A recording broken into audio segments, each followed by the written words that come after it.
As students, we all know how important it is to be prepared. I like to be prepared for anything as a parent. So I thought I would share with you all my biggest tool for being prepared as a parent, and that would be my diaper bag.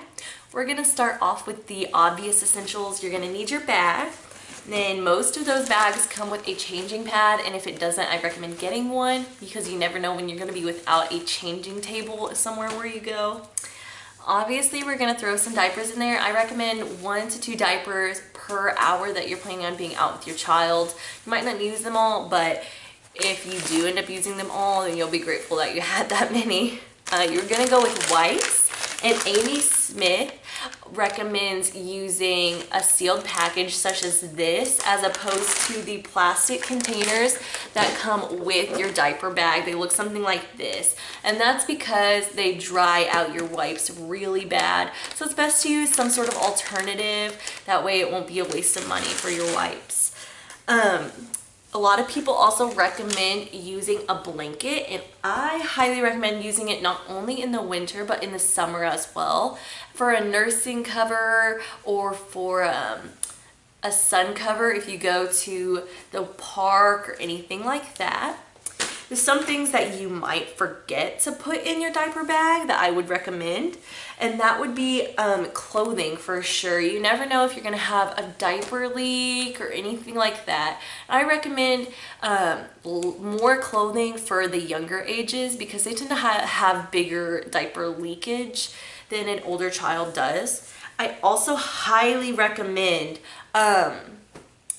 a shirt for mom or dad or whoever is going to be taking out baby that day, and that's because your shirt will be used as a tissue or anything like that.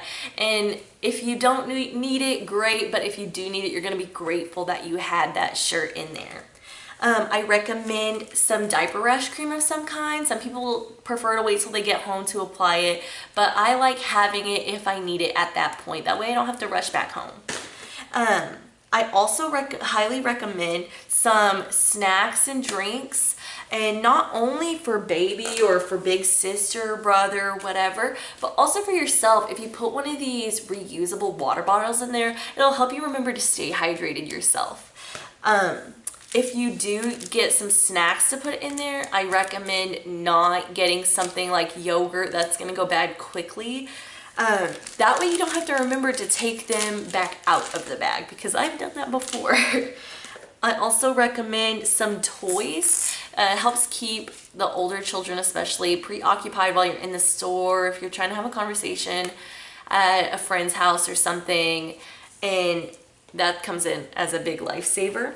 I also put a first aid kit in my bag, and not a lot of people do that, but I highly recommend it. You're gonna put Tylenol both for an adult and for a baby in there, and if you do use a liquid Tylenol, you're gonna want a medicine syringe or dropper of some kind to dispense the correct amount.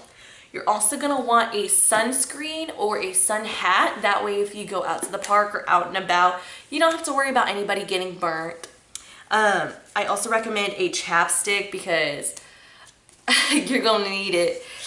And then Alexandria Guzman recommends a hand sanitizer for if your kid is getting dirty hands, or if you're holding the baby and not quite able to wash your hands as correctly as you would like to in the bathroom after changing a diaper.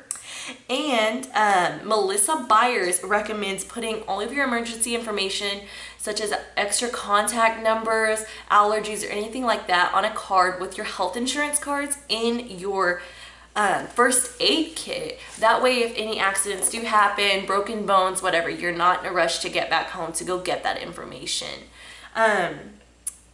You also are gonna be throwing your wallet, your keys, your phone, anything else that you can think of into the bag to get you through the day.